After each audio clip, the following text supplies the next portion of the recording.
পূর্ব মেদিনীপুর জেলার সবচেয়ে বড় মেলা হচ্ছে কাঁথির দারোয়া গান্ধী স্মৃতি প্রদর্শনী বা গান্ধী মেলা।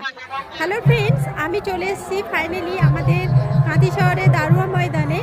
আর এই গান্ধী মেলাটা সবার মুখে মুখে। আর এই মেলাটা কতদিন থাকবে এবং এই মেলার মধ্যে কী কী দোকানপাট উঠেছে, চলো আজকে আমি সম্পূর্ণ ভিডিওটা তুলে ধরছি, কারণ তোমরা অনেকেই রিকোয়েস্ট করেছিলে। তাই আজকে হচ্ছে 2রা জানুয়ারি, আজকে ছিল উদ্বোধন। আজকে চেষ্টা করব পুরো ভিডিও কভার করার, পুরো মেলাটা।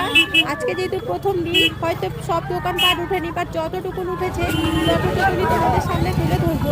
এবং তোমরা অনেকেই জিজ্ঞেস করেছিলে যে কবে নাগাদ গেলে ভালো হবে। আমি বলবো যে রবিবার থেকে চলে আসো, মানে আজকে ভিডিওটা ছাড়ছি, আজকে থেকে চলে আসো। আশা করি প্রত্যেকটা দোকান, প্রত্যেকটা নাগরদোলা থেকে শুরু করে সব কিছুই দেখতে পারবে। কারণ পরপর দুদিন যেহেতু কাজ চলছিল, দোকানপাট গোছানো হচ্ছিল, সব কিছুই বাইরে। আমি কিন্তু ভেতরে প্রবেশ করে গেছি, আর দুই দিকে এত সুন্দর আলোকসজ্জা থাকে যে কি বলবো, অসাধারণ লাগে।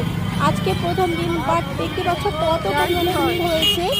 তো চলো এই মেলাটা কতদিন থাকবে আগে বলে দিই। এই মেলাটা শুরু হয়েছে 2রা জানুয়ারি এবং শেষ হবে 13 জানুয়ারি। বাট এই মেলা কিন্তু 2 দিন ধরে বেড়ে যায়। যদি বাড়ে অবশ্যই আমি বলবো, তার আগে আমার চ্যানেলটিকে একটু ফলো করে রাখলে ভালো হয়। বাইরেও দুই দিকে দেখতে পাচ্ছ খাবার দোকান।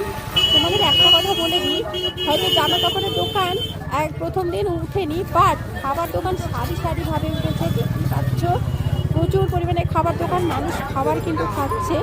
আমরা মানুষ, তাই আমরা খেতে ভালোবাসি জামা কাপড় কেনার আগে। আর এটা দেখতে পাচ্ছ সাংস্কৃতিক মঞ্চ, খুবই সুন্দর। প্রত্যেক দিন অনুষ্ঠান হয়ে থাকে, প্রচুর পরিমাণ মানুষের ভিড় হয় সাংস্কৃতিক অনুষ্ঠান দেখতে, আমিও দেখি।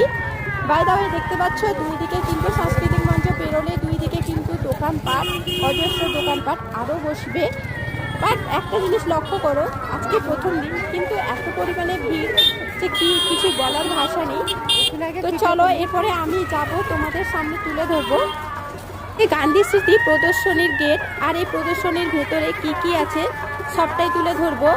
দেখতে পাচ্ছ গেটটা দেখে কিছু মানুষের তো শিক্ষা নেওয়া উচিত, কারণ দেখতে পাচ্ছ গেটের মধ্যে 3টে এখানে চূড়া তৈরি করা হয়েছে, মানে খুবই ভালো করেছে। একটা মন্দির, একটা মসজিদ, একটা গির্জা, মানে সত্যি সবার নজর কেড়ে নেওয়ার মতন, যেটা আমার ভীষণই ভালো লাগলো। তো চলো এরপরে আমি প্রদর্শনীর ভেতরে প্রবেশ করছি। প্রদর্শনীর ভেতরে বিভিন্ন আকর্ষণীয় জিনিস থাকে।